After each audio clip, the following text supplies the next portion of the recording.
पहिल्यांदा मी तुमच्यासमोर येतो. खरं तर परंपरेनुसार आपलं जे पहिलं सत्र आहे जे जूनमध्ये सुरू होतं त्या सत्रामध्येच आपण एकमेकासमोर येत असतो. पण कोविड-19नं जी परिस्थिती उभा केली, जी परिस्थिती निर्माण केली, त्या परिस्थितीमुळे प्रत्यक्ष आपण एकमेकाच्या समोर जरी येत नसलो तर गेले काही दिवस या व्हॉट्सअप ग्रुपच्या माध्यमातून आपण एकमेकाशी जोडले गेलेलो आहोत. खरं तर माझी जी परंपरा आहे व्यक्तिगत गेले 18 ते 19 वर्ष झाले या महाविद्यालयामध्ये मी जीवशास्त्र विषयाचा शिक्षक म्हणून कार्यरत असताना ज्यावेळी पहिल्या तासाला मी वर्गामध्ये येतो, माझ्या मुलांच्या समोर येतो, त्यावेळी पहिल्यांदा प्रत्येक मुलाबरोबर मी पर्सनली ॲक्ट होतो. म्हणजे बाबा तुझं नाव काय आहे, कोणत्या शाळेमधून आलास, तुला किती टक्केवारी पडली, तुला आणि विशेष कोणत्या क्षेत्रामध्ये प्रावीण्य मिळवलेलं आहेस, कोणत्या क्षेत्रामध्ये तुला विशेष आवड आहे, भविष्यामध्ये तुला कोणत्या क्षेत्रामध्ये चांगल्या पद्धतीचं करिअर करायला आवडते, अशा साधारणतः जो जनरलचा जो विषय त्याच्यावरती मी हितगुज करत असतो. त्याचबरोबर एकूण या वारणीची जी काही निर्मिती आहे त्या निर्मितीच्या संदर्भानं थोडंसं मुलांच्या समोर बोलत असतो. कारण आपण कितीही मोठं झालो तर सगळ्यात महत्त्वाचं काय तर मूळ जे म्हणतो, जो इतिहास म्हणतो, तो जर का आपल्याला माहिती असेल तर भविष्यामध्ये चांगल्या पद्धतीची निर्मिती, भविष्यामध्ये चांगल्या पद्धतीचा इतिहास आपल्याला निर्माण करतो. याच्यावरती माझा पहिल्यापासून विश्वास. आपल्या महाविद्यालयाची स्थापना 1964 साली सहकार महर्षी तात्यासाहेबांनी 1964 मध्ये पहिल्यांदा श्री वारणागाव शिक्षण मंडळ या संस्थेची स्थापना केली आणि या शिक्षण संस्थेच्या माध्यमातून पहिलं महाविद्यालय आपल्या या भागामध्ये सुरू झालं. पहिल्यांदा आपल्या महाविद्यालयाचं नाव वारणा महाविद्यालय असून यशवंतराव चव्हाण यांच्याशी त्यांचा असणारा जे काही मैत्रीचे ऋणानुबंध होता, बंधुत्वाचा जो काही ऋणानुबंध होता, तो यशवंतराव चव्हाणांचा मृत्यू झाल्यानंतर तो ऋणानुबंध चिरंतन राहण्याच्या दृष्टीनं किंवा त्याच विचाराला केंद्रस्थानी ठेवून या महाविद्यालयाचं नाव यशवंतराव चव्हाण वारणा महाविद्यालय असं विस्तारीकरण करण्यात आलं. आपण सर्वांनी या महाविद्यालयामध्ये प्रवेश घेतला त्याच्याबद्दल पहिल्यांदा या ठिकाणी मी तुम्हा सर्वांचं अभिनंदन करतो. तुम्हाला चांगल्या पद्धतीचे गुण मिळाले, चांगल्या पद्धतीचं तुम्ही जे मेरिट प्राप्त केलं त्याच्याबद्दल तुमचं कौतुक करतो. खरं तर हे महाविद्यालय का निर्माण केलं याचा इतिहास सुद्धा थोडक्यामध्ये तुम्हाला माहिती असणं गरजेचं. त्यासाठी कोणतीही संस्था स्थापन करत असताना त्या संस्था स्थापन करण्याच्या अगोदर प्रचंड मोठा त्या संस्थेच्या संदर्भानं अभ्यास केलेला आपल्याला बघायला मिळतो. त्या महाविद्यालय सुरू करत असताना, ही शिक्षण संस्था सुरू करत असताना सुद्धा त्या संपूर्ण वारणा परिसराचा सर्वे तात्यासाहेबांनी 1964 मध्ये ज्यावेळी हा सर्वे त्यांच्या समोर आला त्यावेळी सर्वेमधून जे काही चित्र उभा राहिलं, सर्वेमधून जे काही संख्याशास्त्र उभा राहिलं ते अत्यंत महत्त्वाचं आहे की जे तुम्हाला सांगणं मला गरजेचं आहे. म्हणजे SSCची परीक्षा जी काय म्हणतोय, शालांत परीक्षा जी काय म्हणतोय, त्या शालांत परीक्षेसाठी एकूण आपल्या परिसरातून 730 विद्यार्थी त्या ठिकाणी बसले. या 730 विद्यार्थ्यांपैकी 425 विद्यार्थी त्या ठिकाणी उत्तीर्ण झाले. आणि या 425 विद्यार्थी उत्तीर्ण झाले याचं जर का आपल्याला टक्केवारीमध्ये प्रमाण बघायचं झालं तर 730 पैकी 425 विद्यार्थी उत्तीर्ण झाले, म्हणजे जवळजवळ 66% विद्यार्थी त्या ठिकाणी शालांत परीक्षा 10वीची परीक्षा चांगल्या पद्धतीने उत्तीर्ण झालेल्या आपल्याला. पण या 425 मध्ये पुढच्या शिक्षणासाठी म्हणजे उच्च शिक्षणासाठी त्यामध्ये फक्त 120च विद्यार्थी त्या ठिकाणी पुढे गेलेले आपल्याला बघायला मिळतात.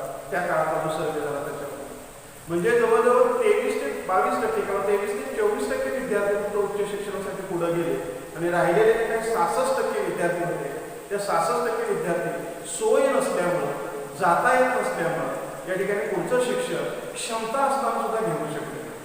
म्हणजे जी गुणवत्ता होती ती गुणवत्ता तात्यासाहेब म्हणतात की राष्ट्राची संपत्ती आहे. ही जी राष्ट्राची संपत्ती आहे ती या पद्धतीनं वाया जात होती ते 1964 मध्ये तात्यासाहेबांच्या लक्षात. म्हणजे फक्त 120 विद्यार्थी उत्तीर्ण झाले म्हणजे जवळजवळ 305 विद्यार्थी क्षमता असून सुद्धा, इच्छा असून सुद्धा उच्च शिक्षणासाठी त्या ठिकाणी गेले नाही.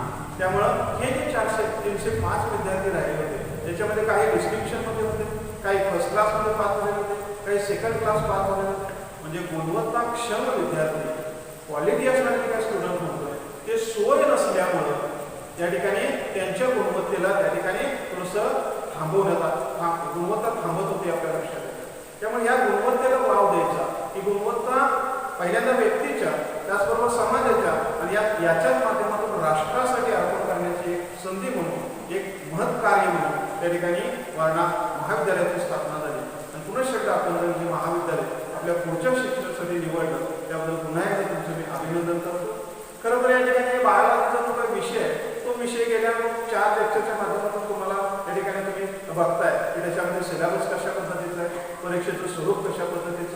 कशा पद्धतीचे या ठिकाणी गुणांकन केलं जातं, म्हणजे वेगवेगळे काय सिस्टीम किंवा ही जी काय पद्धत आहे ही पद्धत तुम्हाला माझ्या 4 सहकार्याने सांगितली.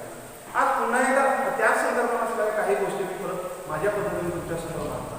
त्यातल्या काही गोष्टी तुम्हाला पुन्हा ऐकल्यासारख्या भेटतात, पण चांगल्या गोष्टी ज्यावेळी आपण वारंवार ऐकतो त्यावेळी चांगल्यामध्ये या ठिकाणी आपली सिद्धता होते, म्हणजे प्रॅक्टिस मेक्स मॅन परफेक्ट ज्याला आपण म्हणतो. म्हणजे चांगल्या गोष्टी वारंवार केल्यानंतर त्याच्यामधलं जे काय मास्टरी म्हणतो, त्याच्यामधलं जे काय त्याची जी काही गुणवत्ता आहे ती आपल्यामध्ये येते. तेव्हा काही गोष्टी जर रिपीट झाल्या, पुन्हा पुन्हा कानावर पडल्या तर त्याचा निश्चितच तुम्हाला फायदा होणार आहे याच्याविषयी माझ्या मनामध्ये शंका आहे. आपण जर का पुस्तक जर का बघायला गेलो तर या ठिकाणी हे बाळाजीचं 11वीचं पुस्तक आहे. या पुस्तकामध्ये काय काय आहे ते जाता जाता सुरुवातीचा जो महत्त्वाचा भाग आहे तो तुमच्या पुढे मी ठेवणार आहे, आणि त्याच्यानंतर मी या शैक्षणिक वर्षामध्ये कोणकोणते टॉपिक घेणार आहे त्याच्याविषयी अगदी थोडक्यामध्ये तुम्हाला त्याची तोंडओळख करून देणार आहे. हे 11वीचं पुस्तक आहे. याच्यामध्ये बघत असताना हे पहिलं पेज आपल्याला बघायला मिळतं, बायोलॉजी स्टँडर्ड 11. ओके, पुढे जाऊया आपण पुस्तकामध्ये. पुस्तक ओपन करूया. पुस्तकाच्या आतमध्ये काय बघा, बायोलॉजी स्टँडर्ड 11. त्या पुस्तकाची निर्मिती कोणी केलेली आहे? Maharashtra state bureau of textbook production and curriculum research Pune यांनी या पुस्तकाची निर्मिती केलेली आहे. इथं तुम्हाला एक वेगळ्या पद्धतीचा हा जो काय स्क्वेअर बघायला मिळतो, हा चौरस बघायला मिळतो. याला काय म्हटलं जातं? त्याला QR कोड म्हणलं जातं, क्विक रिस्पॉन्स कोड म्हणलं जातं. तुम्ही सगळ्यांनी तुमच्याकडे या ठिकाणी फोन नंबर दिलेला आहे आणि तुम्ही सर्वांच्याकडे तुमच्याकडे स्मार्टफोन आहे हे मला माहिती आहे. त्या स्मार्टफोनमध्ये तुम्ही जर का दीक्षा ॲप डाउनलोड करून घेतलं आणि तिथं असणार हा जो काय QR कोड ज्याला आपण म्हणतोय, क्विक रिस्पॉन्स कोड होतोय, हा जर का स्कॅन केला तर या संपूर्ण टेक्स्टबुकमध्ये असणारे वेगवेगळे जे काही चॅप्टर्स आहेत त्या चॅप्टरच्या अनुषंगाने जो कंटेंट आहे त्या कंटेंटच्या अनुषंगाने असणारे काय ऑडिओ व्हिज्युअल जे काही मटेरियल आहे ते तुम्हाला घरी बसून तुमच्या मोबाईलमध्ये तुमच्या स्मार्टफोनमध्ये तुम्हाला उपलब्ध होणार आहे. त्यामुळे हा QR कोड आहे, हा स्कॅन करून तुम्ही दीक्षा ॲपच्या माध्यमातून हा सगळे कंटेंट मी घरी सुद्धा बघू शकता. पुढे त्याच्या पुढे जाऊन बघितलं तर या ठिकाणी त्या पुस्तक निर्मितीच्या संदर्भाने ज्यांचं सहकार्य लागलं त्या सगळ्या मंडळींची या ठिकाणी आपल्याला काय होते, ओळख होते, त्यांची लिस्ट आउट या ठिकाणी आपल्याला मिळते. हा स्टडी ग्रुप आहे, अभ्यास मंडळ आहे, लक्षात ही बॉडी आहे, हे प्रोडक्शन आहे, हे पब्लिशर वगैरे. म्हणजे या पुस्तकासाठी ज्यांचं सहकार्य लागलं निर्मितीच्या पाठीमागे त्या सगळ्या लोकांचं या ठिकाणी थोडक्यामध्ये आपण इथं ऋण व्यक्त करतो. ओके, पुढे जाऊया. इथं जर का बघितलं तर आपल्याला माहिती आहे जगातला सर्वात मोठा आपला देश आहे. सर्वात मोठ्या देशाची सर्वात महत्वाची घटना, सर्वात महत्वाचं काय असेल तर संविधान. त्या संविधानाचं प्रिअम्बल ज्याला आपण म्हणतोय, संविधानाची प्रस्तावना जी काय म्हणते ती प्रस्तावना या ठिकाणी घेतलेली आहे. आपण ती प्रस्तावना सर्वांनी वाचली पाहिजे. फक्त वाचूनच चाललं नाही तर ती संविधानामध्ये जे प्रिअम्बल आहे ती प्रस्तावना आहे ती आपण सतत जगली पाहिजे, तरच आपण आपलं राष्ट्र आणि देश मोठा करणार. पुढचं जर का बघितलं तर या ठिकाणी आपला नॅशनल अँथम ज्याला आपण म्हणतोय, राष्ट्रगीत ज्याला आपण म्हणतोय, डाव्या कोपऱ्यामध्ये आणि याच कोणावरती उजव्या कोपऱ्याला आपल्याला जे प्लेज होते, आपली जी काही राष्ट्रीय प्रतिज्ञा होते ती या ठिकाणी आपल्या परंपरेनुसार आपले जे काही प्रोटोकॉल आहे त्यानुसार या ठिकाणी आपली योजना असते. याच्या पुढचा जर का भाग आपण बघायचा झाला तर तुमच्यासाठी केलेलं हे आव्हान म्हणजे हे पुस्तक निर्मिती करत असताना हे पुस्तक संपूर्णपणे तुम्ही या ठिकाणी जर का समजून घेतलं तर आपल्या असणाऱ्या सगळ्या ज्या काही कन्सेप्ट आहेत, संकल्पना शिकून घेतात तर कशा पद्धतीचं ज्ञान तुम्हाला मिळणार आहे त्याचा थोडक्यात गोष्वारा या ठिकाणी या डिअर स्टुडंट म्हणजे विद्यार्थ्यांना आव्हान करत असताना या ठिकाणी या पेजवरती देण्यात आहे. पुढे जाऊ हा सगळा जो काही सिलेबस आहे, हा सगळा जो काही अभ्यासक्रम आहे, हा अभ्यासक्रम विद्यार्थ्यांना हँडओव्हर करत असताना, विद्यार्थ्यांना अध्यापन करत असताना शिक्षकांनी कशा पद्धतीने केलं पाहिजे, कुठला कंटेंट कशा पद्धतीनं तो विद्यार्थ्यांच्या समोर मांडला पाहिजे त्या संदर्भाने शिक्षकांसाठी हा संदेश या ठिकाणी आपल्याला बघायला मिळतो.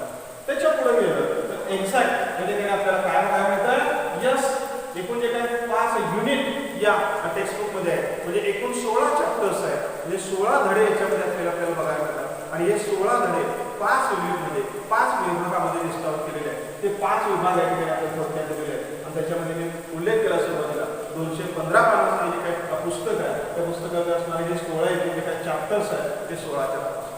त्या 16 चॅप्टर्स या ठिकाणी तुम्हाला समजावून सांगण्यासाठी, तुम्हाला याच्यामध्ये असणारा कंटेंट एक्सप्लेन करण्यासाठी बायोलॉजीसाठी आम्ही 5 मेंबर्स या ठिकाणी तुमच्या संपर्कात आज माझ्या अगोदर 4 मेंबर्स ऑलरेडी तुमच्या संपर्कात आलेले आहेत. 2 सर आहेत, 2 मॅडम आहेत आणि पुन्हा आज 5व्या लेक्चरच्या माध्यमातून मी एक तुमच्या संपर्कात आलेलो आहे. हा सगळा सिलेबस बघत असताना तुम्हाला सर्वांनी सांगितलेलं आहे की याच्यामधला काही भाग या ठिकाणी बोर्डात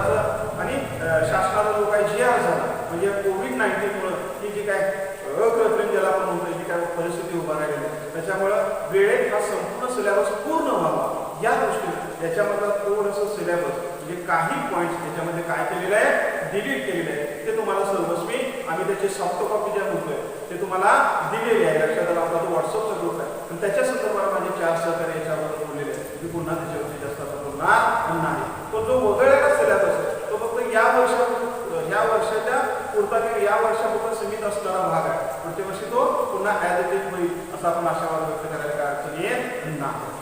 त्याच्यानंतर माझ्या काही सहकार्याने मला परीक्षेचं स्वरूप सांगितलं. म्हणजे संपूर्ण वर्षभर कशा पद्धतीने परीक्षा राहतात. तर पहिल्यांदा तुम्हाला फर्स्ट सेमिस्टर म्हणतो त्याच्यामध्ये पहिल्यांदा तुम्हाला युनिट टेस्ट किंवा ट्युटोरियल ज्याला आपण म्हणतो ती 25 मार्काची तुम्हाला दिलेली आहे. तशीच 25 मार्काची एक ट्युटोरियल तुम्हाला सेकंड सेमिस्टरमध्ये द्यावी लागेल. म्हणजे 25 मार्काच्या युनिट टेस्ट किंवा ट्युटोरियल त्या ठिकाणी तुम्हाला द्यावी. टर्मिनल फर्स्ट एक 50 मार्काची तुम्हाला द्यावी आणि टर्मिनल सेकंड किंवा ज्याला ॲन्युअल होते ती त्या ठिकाणी तुम्हाला 50 मार्काची द्यावी लागेल. म्हणजे साधारणतः 200 मार्काची परीक्षा तुम्हाला द्यावी लागेल. की ॲन्युअल टर्मिनल सेकंड किंवा ॲन्युअल एक्झाम होते त्याच्यामध्ये थेअरी 70 मार्काची राहणार आहे आणि प्रॅक्टिकल या ठिकाणी 30 मार्काचा राहणार आहे. प्रॅक्टिकलला एकूण प्रॅक्टिकलचा क्वेश्चन पेपर सुद्धा तुम्हाला काही मंडळी माझ्या सहकार्याने सांगितलं होतं. एकूण 7 प्रश्न त्या प्रॅक्टिकलच्या क्वेश्चन पेपरमध्ये राहणार आहे. पहिला प्रश्न आहे तो 4 मार्कासाठी आहे, मेजर एक्सपेरिमेंट ज्याला आपण म्हणतो. पुन्हा दुसरा आणि तिसरा प्रश्न आहे तो मायनर एक्सपेरिमेंट आहे, 3 मार्काचे आहे. म्हणजे 4 अधिक 3 अधिक 3 4 अधिक 3 7 अधिक 10 मार्क्स. त्याच्यानंतर स्पॉटिंग 10 मार्काचं राहणार. त्याच्यानंतर स्पॉटिंग म्हणजे सगळे जे काही तुम्ही वेगवेगळे प्रॅक्टिकलच्या अनुषंगाने काय स्पेसिमेन होतं जे ऑर्गॅनिझम होतं त्याचा तुम्ही अभ्यास करणार आहे ते पुन्हा तुम्हाला स्पॉटिंगसाठी आयडेंटिफिकेशनसाठी ठेवलं जाणार आहे. तो तुम्हाला 10 मार्काचा प्रश्न असणार. त्याच्यानंतर 5 मार्काचा एक प्रोजेक्ट असणार आणि एकूण मायनर आणि मेजर एक्सपेरिमेंट होते तुम्हाला ओरल त्याच्यासाठी 2 मार्क आणि वर्षभरात हे सगळं जे काही रेकॉर्ड ज्याच्यामध्ये आपण कंप्लीट करतो ज्याला आपण जर्नल म्हणतो ते जर्नल वर्षाच्या शेवटी सर्टिफाय केलं जातं, प्रमाणित केलं जातं. ते जर्नल जर का सर्टिफाय झालं असेल, प्रमाणित झालं असेल, तुम्हाला वर्षभर तुमच्या बॅचसाठी जे शिक्षक असतील त्यांनी ते प्रॉपर तुम्ही त्यांच्याकडून व्यवस्थित प्रॉपर ते तपासून घेतलं असेल, चेक करून घेतलं असेल तर त्याच्यानंतर वर्षाच्या शेवटी ते सर्टिफाय केलं जातं, प्रमाणित केलं जातं. प्रमाणित केलेलं जर्नल असेल तरच तुम्हाला प्रॅक्टिकलला अलाव केलं जातं. त्याच्यासाठी 3 मार्क्स आहे. अशा पद्धतीने हे 30 मार्काचं साधारणतः प्रॅक्टिकलचं नेचर, 70 मार्काची वार्षिक परीक्षा आणि याच्या अगोदर मी तसा उल्लेख केला 2 युनिट टेस्ट किंवा ट्युटोरियल ज्याला आपण म्हणतोय 25 मार्काच्या आणि टर्मिनल फर्स्ट 50 मार्काची असा हे वर्षभराचा 200 मार्काच्या गोळागरजेमधून तुम्ही 200 पैकी 200 मार्क्स घ्यावे अशी आमच्या सर्वांची इच्छा असते. आमचं त्या पद्धतीचे प्रयत्न असतात. गरज फक्त तुमच्या सहकार्याची. हा झाला परीक्षेचा विषय. सिलेबस विषयी मी तुम्हाला सांगितलेले की याच्या अगोदर 4 महिने काही सहकार्य वेगवेगळ्या पद्धतीने ते सिलेबसवरती बोलले.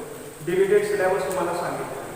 त्या सगळ्या गोष्टी चांगल्या पद्धतीने पुढे जर का आपल्याला करायचे असेल तर काही जनरल ज्या काही बाबी आहेत त्या बाबींच्या वरती जाताना या ठिकाणी काय करणार आहे तुम्हाला थोडंसं तुमच्यासमोर बोलणार आहे.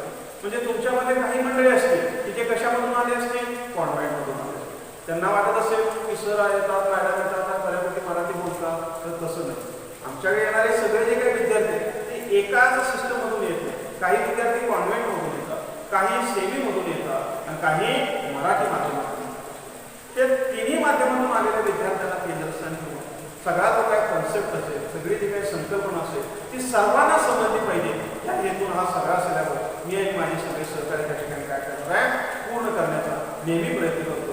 याही वर्षी तो चिरंतन असेल किंवा याही वर्षी त्याच पद्धतीने असेल.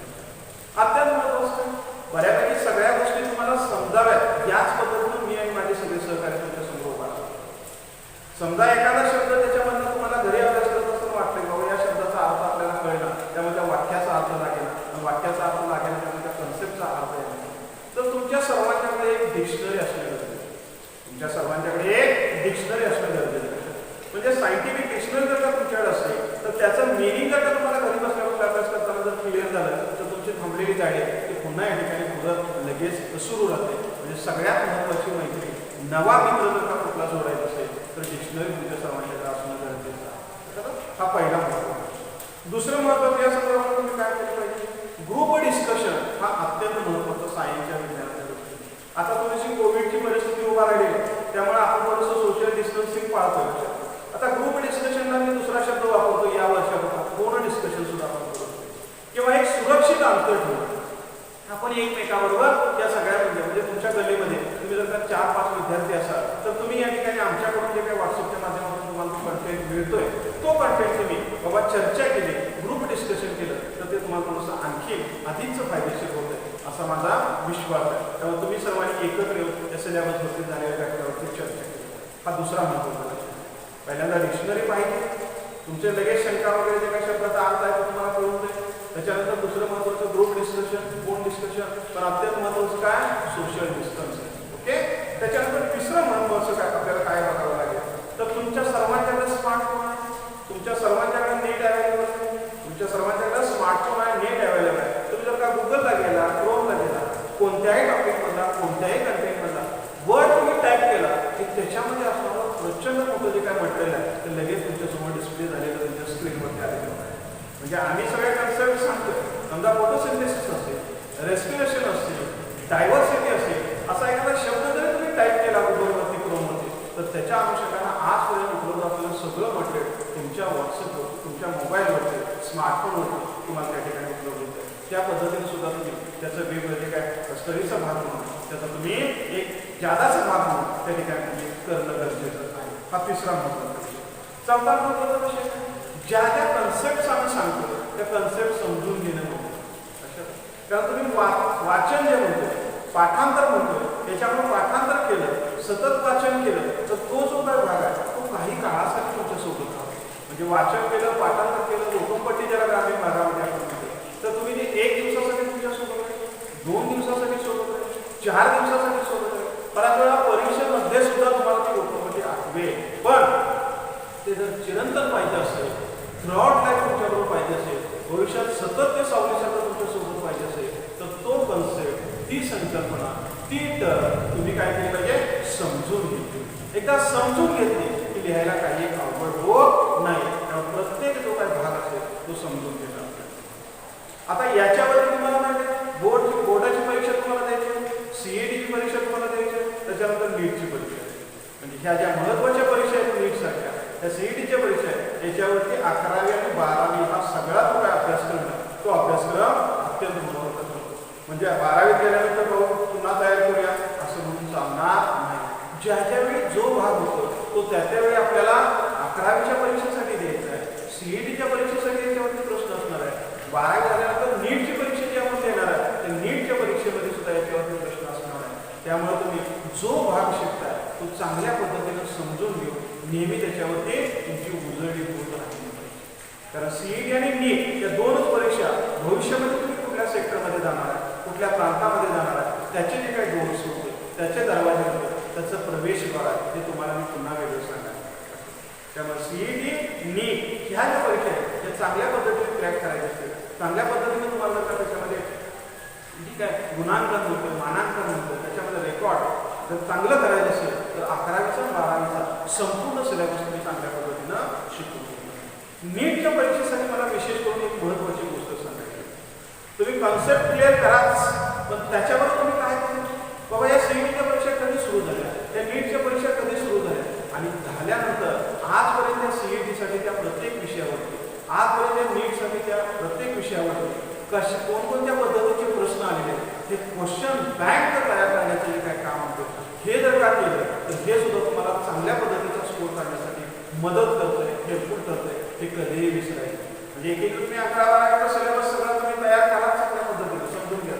पण त्याचवेळी आजपर्यंत नीटसाठी कशा पद्धतीने फिजिक्सला प्रश्न विचारले, आजपर्यंत केमिस्ट्रीमध्ये कशा पद्धतीने प्रश्न विचारले, आजपर्यंत बायोलॉजीमध्ये, बॉटनीमध्ये, झूमध्ये कशा पद्धतीचे कोणते कोणते प्रश्न विचारले, त्या सगळ्या प्रश्नांची जर का तुम्ही बँक तयार केली, त्या सगळ्या प्रश्नांची यादी तयार केली आणि त्याचे जर का आन्सर्स फॉर्म केले तर 100% तुम्हाला चांगल्या पद्धतीचा स्कोर सीईटी असू किंवा नीट असू दे आणि याचा इनडायरेक्ट फायदा सुद्धा तुम्हाला 12वीच्या बोर्डसाठी सुद्धा होणार आहे. त्यामुळे एकीकडे सिलेबस समजून घ्यायचा आणि दुसरीकडं याच सिलेबसवरती वेगवेगळ्या परीक्षेसाठी कशा पद्धतीचे क्वेश्चन्स विचारले हे जर का तुम्ही जर का तयार केले आणि त्याची जर का उत्तरं तुम्ही तयार करून समजून घेतली तर परीक्षेला चांगल्या पद्धतीचा स्कोर त्या ठिकाणी तुम्हाला काय होणार आहे मिळणार आहे. हे विसरायचं. आता या काही 11वीचा सिलेबस आहे, एकूण 5 युनिट आहे, त्याच्यामध्ये 16 टॉपिक आहे, 214 ते 15 पानाचं पुस्तक आहे, ते सगळ्या गोष्टी सांगितल्या आहे. त्याच्यामध्ये 3 टॉपिक मी तुमच्यासोबत. त्याच्यामध्ये पहिला जो टॉपिक आहे तो सेल स्ट्रक्चर अँड ऑर्गनायझेशन, दुसरा जो टॉपिक आहे तो बायोमॉलिक्युल्स, तिसरा जो टॉपिक आहे तो रेस्पिरेशन अँड एनर्जी ट्रान्सफर. आता प्रत्यक्ष या टॉपिकमध्ये मी आता काय बोलणार तत्व मी सांगतो. ते 3 टॉपिक बघत असतात. सेल स्ट्रक्चर असेल, ऑर्गनायझेशन असेल, बायोमॉलिक्युल्स असेल आणि रेस्पिरेशन अँड एनर्जी ट्रान्सफर असेल. हे या ठिकाणी याच्या अगोदर याच्या संदर्भाने असणारा जो पायाभूत भाग होतो तो 5वी मध्ये, 6वी मध्ये, 7वी मध्ये, 8वी मध्ये, 9वी मध्ये, 10वी मध्ये थोडा थोडा थोडा थोडा थोडा तो सगळा भाग जर का तुम्ही चांगल्या पद्धतीने समजून घेतला असेल तर आता इथून पुढे त्याच्याशी डिपेंड असणारा किंवा त्याच्या पुढचा त्याच्या अनुषंगाने येणारा जो काही भाग आहे तो तुम्हाला समजायला काहीही अडचण येणार नाही. त्यामुळे थांबण्यापूर्वी पुन्हा एकदा महत्त्वाच्या 2 गोष्टी सांगतोय. 5वी ते 10वीचा जो काही सगळा सिलेबस आहे, संपूर्ण सिलेबस आहे, तो संपूर्ण सिलेबस या ठिकाणी तुम्ही पुन्हा एकदा वाचणं महत्त्वाचं आहे. आणि त्याच्यानंतर मगाशी जे उल्लेख केला त्या सगळ्या गोष्टी जर का सोबत ठेवल्या तर या 11वीच्या वर्षामध्ये तुम्हाला काही अडचण येणार नाही याची 100% तुम्हाला शाश्वती देतो, गॅरंटी देतो. आणि पहिल्या तासासाठी मी या ठिकाणी थांबतो. तुम्हाला केव्हाही काहीही शंका असतील, मी 3 टॉपिक तुमच्याकडे घेतोय याचा अर्थ 3 टॉपिकच्या माध्यमातून तुम्ही माझी संपर्क साधा असं नाही. त्या बायोलॉजीच्या संदर्भात इन जनरल तुम्हाला कधीही काहीही कुठल्याही टॉपिकमध्ये जर का काही डाऊट आला, डिफिकल्ट आला, केव्हाही माझ्याशी तुम्ही संपर्क करू शकता. पुन्हा एकदा तुमचं या ठिकाणी मी अभिनंदन करतो आणि आजच्या पहिल्या तासाला या ठिकाणी